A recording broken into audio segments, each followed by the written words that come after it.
తీసుకొచ్చాము. అనుకున్న పర్లేదు 7 లక్షలు దాటారు, కర్నూలు వాళ్ళు 7 లక్షలు దాటారు కలెక్షన్లో అని చాలా ఆనందపడ్డారు. కానీ హైయెస్ట్ చేసిన వాళ్ళు ఎవరంటే 11 లక్షలు రాజోలు మండలం ఈస్ట్ కూడా అక్కడ 11 చేశారు, నేను 11 ఇచ్చాను.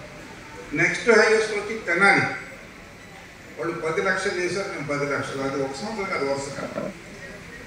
తర్వాత వచ్చింది కర్నూలు, అప్పుడు 7 లక్షలు చిల్లర. విశాఖపట్నం కూడా మహాదేశంలో 4 లక్షలు చేస్తాం, నేను 4 లక్షలు పట్టింది. అట్లాగా సుమారుగా ఈ స్కాలర్షిప్ల కార్యక్రమం గత 28 సంవత్సరాల నుంచి చేస్తూ ఉన్నాను నేను నా తులసి సీట్స్ తరఫున. ఇప్పటి వరకు సుమారుగా 21 కోట్ల రూపాయలు తులసి సీట్స్ ఇచ్చింది ట్రస్ట్ ద్వారా. కృష్ణదేవరాయ ట్రస్ట్ నేను మేనేజింగ్ ట్రస్టీని, గుంటూరులో కొంతమంది పెద్దలు ఉన్నారు. సో ఈ స్కాలర్షిప్లు ఇవ్వటము అనేది ఎందుకు మొదలు పెట్టారు అని చాలా మంది అడిగేవాళ్ళు. చెప్పాను ఇంతకుముందు కూడా సభలో. ఇప్పుడు కొత్తగా వచ్చిన స్టూడెంట్స్, వాళ్ళ పేరెంట్స్, పెద్దలందరికీ తెలుసు ఎందుకు మొదలు పెట్టారండి స్కాలర్షిప్లు ఇవ్వటం. మీ 21 కోట్ల రూపాయలు ఇచ్చారు కదా సిసిఎస్ మీ సంస్థ నుంచి, ఆ డబ్బులు పెడితే మీకు ఎన్ని పొలాలు వచ్చాయి, కొంతమంది సభలో చెప్పారు నాకు అన్నమాట. మీకు బాగానే అన్ని ఆస్తులు కొనుక్కునేవాడు కదా, 21 కోట్లు ఎందుకు ఇచ్చారు అనే క్వశ్చన్ కొంతమంది సహా అడిగేవాడు. ఈవెన్ జర్నలిస్టులు కూడా అడుగుతారు, ఎందుకు ఇస్తున్నారు స్కాలర్షిప్ వాళ్ళు, ఎందుకు ఇస్తున్నారంటే అది రాష్ట్ర స్థాయిలో మన రాష్ట్రంలో 32 ఊళ్ళు తిరిగి ఇచ్చారు కాబట్టి రాష్ట్ర స్థాయిలో మంచి పేరు వస్తుందనా అని అడిగారు. లేదా రేపు ఎలక్షన్ నిలబడతారా? ఎలక్షన్లో మరి ఎలక్షన్లో నిలబడి గెలవాలంటే డబ్బులు ఇవ్వాలి కదా, పంచిపెట్టాలి, డబ్బులు పంచిపెట్టాలి. అట్లా నేను పంచిపెడుతున్నానేమో అనుకున్నాను. ఏదో స్కాలర్షిప్తో చదువుకున్నాం ఇలాగనే.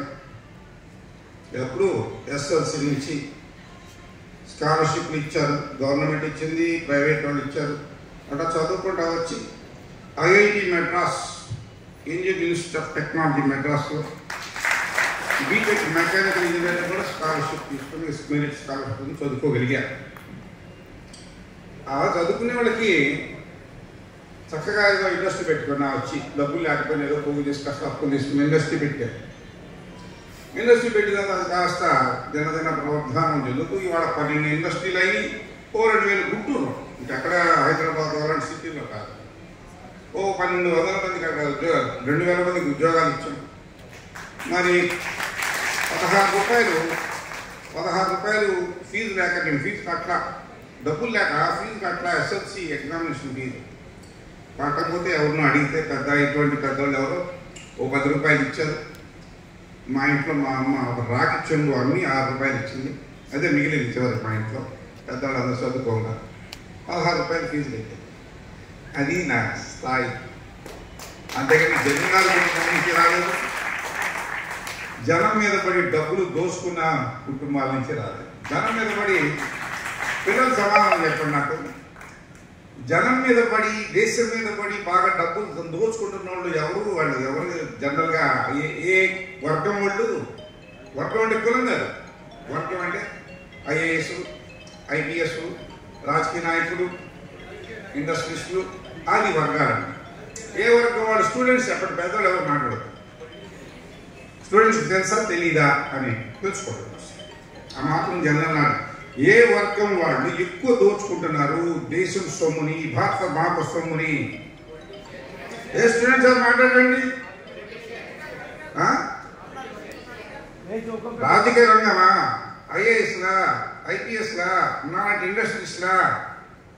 ఎవరు చెప్తారు? ఎవరన్నా గుడ్డి ధైర్యం ఉన్నాడో చెప్తే 500 రూపాయలు ఇస్తా. ఆ గుడ్డి ధైర్యం మీకు ఉందో లేదో ఈ రాయలసీమలో? స్టూడెంట్ రావాలి స్టేషనరీ 500 రూపాయలు.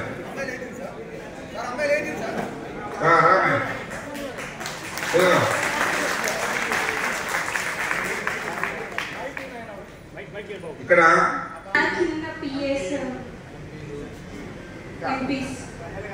మినిస్టర్లు వాళ్ళంతా రాజకీయ నాయకులేగా నాకు తెలియదు అంత 500 రూపాయలు ఇవ్వాలి కదా ఇంత ధైర్యంగా వచ్చి ఈ అమ్మాయి చెప్పిందంటే రాయలసీమ చిరంజీవి శివాత్మకు సార్ అందరు గట్టిగా ఏం చదువుతున్నావు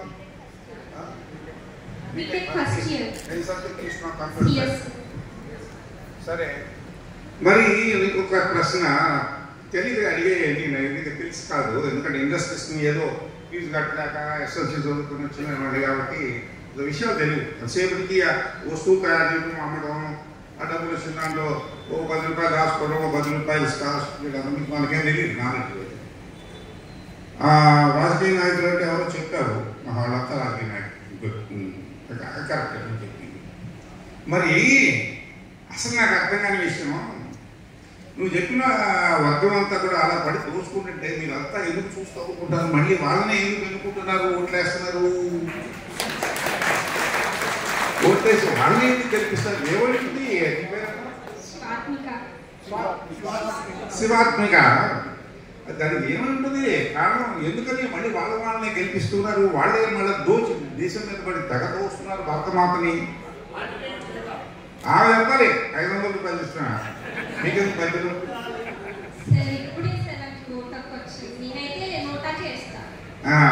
నీకు ఓటు ఉందా మరి నోటారా అంటే ఈయనంతా పనికిరాని సన్నాసులా ఎమ్మెల్సీలు ఎమ్మెల్యేలు మినిస్టర్లు సీఎంలు 26 మంది ఉంటారు ఇండియాలో సో నీ దృష్టిలో వీళ్ళంతా దేనికి పనికిరాని సన్నాసులు కాబట్టి నోట అంటే నేను ఎవరికి ఓటయ్యాను బాగుంది ఈ విషయం నాకు తెలియదు ఈ విషయం తెలుసుకున్నాను నీలాగా కొంతమంది ఓటేరు వాడు దోచుకు వస్తే సాగుని ఎందుకు కోరుకుంటారు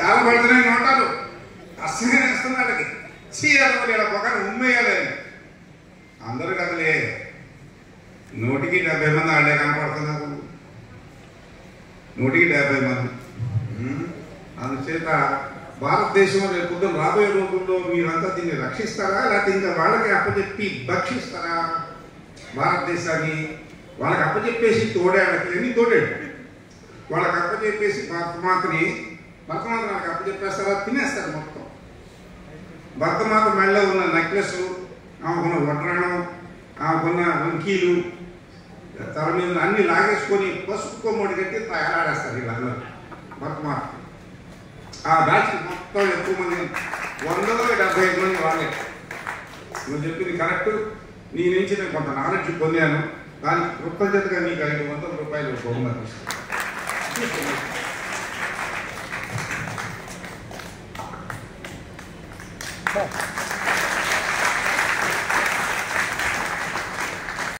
ఈ అవగాహన రావాలి శివాత్మకు ఉన్నటువంటి అవగాహన వస్తే ఇప్పుడు దేశాన్ని దోచుకుంటున్న రాజకీయ నాయకుల్ని ఒక అడుగు దూరంగా పెడతారా నోట అని చెప్పిన అమ్మాయి కొంతమంది ఓటు వేయరు కొంతమంది అసహ్యం వేసి రాలబడి ఓటు అవుతారు చాలా అసహ్యం వేస్తారు వాళ్ళ మాటలు పూర్వం చేతలు ఉన్నాయి ఇప్పుడు మాటలు కూడా ఉన్నాయి పూర్వం ఓన్లీ చేతలే దోపిడి దోపిడి దోపిడి దోపిడి ఇప్పుడు మాటలు కూడా స్టార్ట్ అయింది ఇష్టం వచ్చినట్టు నోటుకు వచ్చినట్టు మాట్లాడు ఒక పార్టీ కూడా లేదు నేను ఏ పార్టీ కూడా లేదు నేను ఇండస్ట్రీస్ నేను అట్టపెట్టలు తీస్తున్నాను బతికి వెళ్ళాను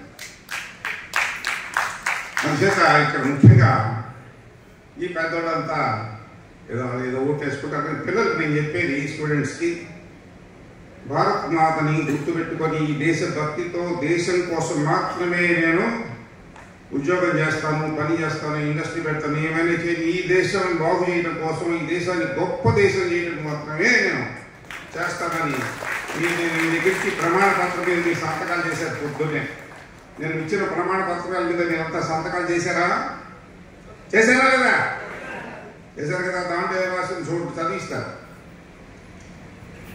అడ్డం వచ్చిన తాగటం ఇంకా మిగతా అరాచకాలు చేయకుండా దేశ సౌభాగ్యం దేశ అభ్యున్నతి కోసం మాత్రమే నేను పనిచేస్తాను అందుకే ఈ డబ్బులు స్కాలర్షిప్లు ఇవ్వబడుతున్నాయి ఇప్పుడు నాకు స్కాలర్షిప్లు ఎందుకు ఇచ్చారు? నేను దేశాన్ని దేశం మీద పడి దోచుకోవడానికి కాదు, దేశానికి ఉపయోగపడాలి. మీరంతా దేశానికి ఉపయోగపడాలి ఈ ఉద్దేశంతోనే వీళ్ళందరూ కూడా ఇప్పుడు ఇందాక చదివిన పేర్లు అందరూ కూడా కాంట్రిబ్యూషన్స్ ఇచ్చారు డబ్బులు. నేను అందుకే ఇస్తున్నా 28 సంవత్సరాల నుంచి. నాకు స్కాలర్షిప్లు వచ్చినాయి కాబట్టి ఇండస్ట్రీ పెట్టి చక్కగా ఇతర దేశాలకు ఎక్స్పోర్ట్ చేసి డాలర్స్ సంపాదిస్తున్నాను. నా దేశానికి స్కాలర్షిప్లు ఇస్తున్నాను, ఉద్యోగాలు ఇస్తున్నాను. నాకు చేత నేను చేస్తాను. ఎవరికి చేత చేయండి దేశ అభ్యున్నతి కోసం. దేశం గొప్ప దేశంగా మాత్రానికి చాలా బలమైన దేశం, మిలిటరీగా చాలా స్ట్రాంగ్గా ఉండాలి, ఆర్థికంగా స్ట్రాంగ్గా ఉండాలి. అలాంటి దేశాన్ని నిర్మాణం మనం చేయాలి. ఆ నిర్మాణం మనం చేస్తామా లేదా ఎవరు చేస్తారా? పక్క దేశాలు జర్మనీ వాళ్ళు చేస్తారా, రష్యా వాళ్ళు చేస్తారా? మనమే చేసుకోవాలి. మన ఇల్లు మనమే కట్టుకున్నట్టుగా మన దేశాన్ని మనమే నిర్మించాలి. అది మీరు ఉద్దేశం అయి ఉండాలి, స్టూడెంట్స్ ఉద్దేశం అని మీకు గట్టిగా చెప్తూ ఉన్నాను. ఒకసారి మనం భారతీయులం కాబట్టి మనం బలిజలం కావచ్చు, ఏదో పేరు పెట్టారు మనకి, బలిజలనో రెడ్డి గారనో చౌదరి గారనో నాయుడు గారనో ఏదో పెడతారు. అవన్నీ నాకు వెళ్తూనే ఉంటాయి. కానీ మనం భారతీయులు. ఒకసారి భర్త మాతని గుర్తు తెచ్చుకునే విధంగా మీరు నినాదించాలి, భారత్ మాతాకి. ఎక్కడ చైనా బార్డర్లో వినపడాలి. వాళ్ళు కాసు కూర్చున్నారు లడక్కని మింగేయడానికి, చైనా వాళ్ళకి వినపడాలి, భారత్ మాతాకి. 10 మందికి పనికొచ్చేటట్టుగా విద్యావంతులై బాగా స్కిల్ సంపాదించాలి. మార్కులు ఒకటే కాదు, మీ సబ్జెక్టులో మీరు నిష్ణాతులు అవ్వాలి. కుళాప్ గారు కానీ డాక్టర్ సత్యనారాయణ గారు కానీ ఇంకో డాక్టర్ గారు కానీ వాళ్ళ సబ్జెక్టులో వాళ్ళు నిష్ణాతులు అయ్యారంటే పుస్తకం బట్టి పట్టడమే కాదు, ఏముంది ఇస్తాయి తగ్గుతుంది చక్కగా. కుళాప్ గారు ఫ్రీగా కూడా చేస్తారు, ఇస్తే తెలుస్తుంది అక్క. నిష్ణాతులు అయ్యారు వాళ్ళ సబ్జెక్టులో డాక్టర్. మీరు నిష్ణాతులు అయ్యి ఈ ప్రజలకి, ఈ దేశానికి, దేశం అంటే ఎవరు, ప్రజలంటే ఎవరంటే గుజరాత్ అప్పారావు చెప్పాడు. ఏం చెప్పాడు గుజరాత్ అప్పారావు? దేశం అంటే మట్టి కాదోయ్, దేశం అంటే మనుషులు. దేశం అంటే మట్టి కాదోయ్, దేశం అంటే మనుషులు. కాబట్టి మనకి ఈ మనుషులకి, మన తోటి మనుషులు అంటే మన సమాజానికి పనికొచ్చే పనులు, అంటే మన దేశానికి పనికొచ్చే పనులు చేస్తే ఈ దేశ సౌభాగ్యం, దేశ అభ్యున్నతి ఉంటుంది. లేదా పక్క దేశంలో ఉన్న శ్రీలంక లాగా, బంగ్లాదేశ్ లాగా, పాకిస్తాన్ లాగా, నైజీరియా లాగా, ఇంకేదో దేశం ఉంది అక్కడ, మాల్దీవులు కదా వాళ్ళు పర్లేదు, వాళ్ళు అక్కడ ఫ్రీగా వెలుగులా లాగా అడుక్కునే దేశంగా మార్చొద్దని మీ విద్యార్థులందరినీ కూడా విన్నవించుకుంటూ ప్రార్థిస్తూ ఉన్నారు. నాకు మీరేం చేస్తున్నారని మీరు అడిగితే నేను చేస్తున్న కాంట్రిబ్యూషన్ నేను చేస్తున్నాను. అందుకని మీకు ఎవరికి ఎంత చేయాలి, ఎవరెంత బరువు ఎత్తగలరో అంతే, నాకు అంత ఎత్తుకోకుండా అంతవరకే ఎత్తుకో. అందుచేత మీ అందరికీ మరొకసారి ఈ విషయాన్ని గుర్తు చేస్తూ, ఈ కార్యక్రమాన్ని ఎంతో కష్టపడి నిర్వహించినటువంటి చంద్రబాబు గారు వంటి టీం వీళ్ళందరికీ కూడాను అభినందనలు తెలియజేస్తూ, కాంట్రిబ్యూషన్ ఇచ్చిన దాతలందరికీ కూడాను మరొకసారి కృతజ్ఞత అభినందనలు తెలియజేస్తూ సెలవు తీసుకుంటున్నాను.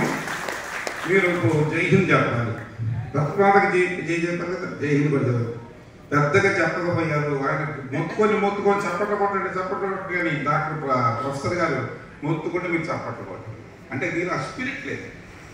జై హింద్, జై హింద్, ఇంకొకసారి జై హింద్. దేశభక్తి ఉంటేనే ఈ దేశం బాగుపడుతుంది, లేకపోతే దేశాన్ని దోచుకోరు. కిరణ్ భాయ్ మన నిలబడే ప్రారంభం ఏమండి 17 శిరీష సార్, 14 యశ్వంత్,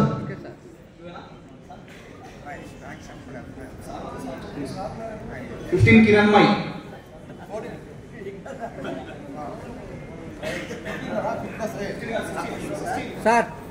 16 కిరణ్ భాయ్,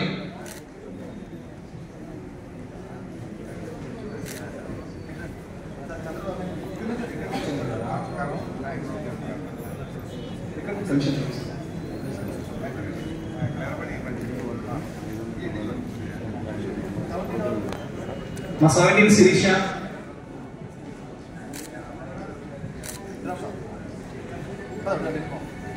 అలాగే 18 Sravanthi, 19 Harita, 20 Gurujendra, 18 Sravanti, okay sir 19 Harita, 20 Gurujendra. Husenapuram Narayana Reddy గారు కూడా మరి రామచంద్ర ప్రభు గారి ఉపన్యాసానికి ఉత్తేజితులై సన్మానించడానికి వస్తున్నారు. నారాయణ రెడ్డి గారు.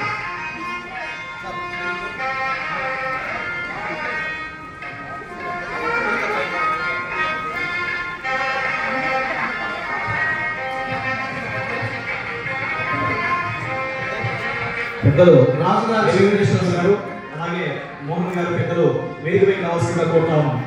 పెద్దలు Indian additional SP I Venkateswara sir వేదికపై కావాల్సిందిగా సాధారణ ఆహ్వానిస్తా ఉన్నాం. అలాగే పెద్దలు పతిగోపాల్ సార్ కూడా వేదికపై కావాల్సిందిగా కోరుతా ఉన్నాం. Sir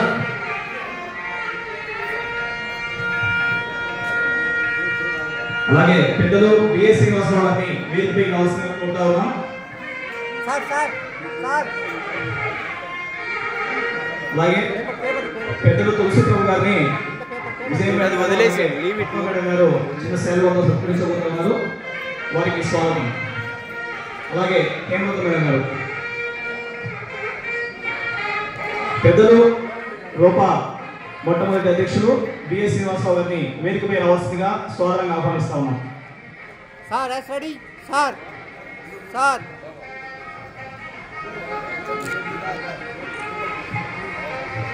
sir BS Srinivasarao sir వేదికపై రావాల్సిందిగా కోరుతా ఉన్నాం.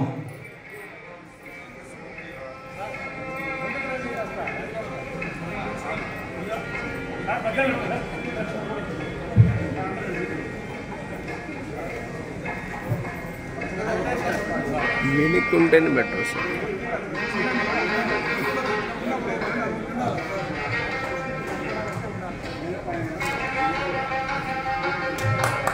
Sir sir sir yes ready sir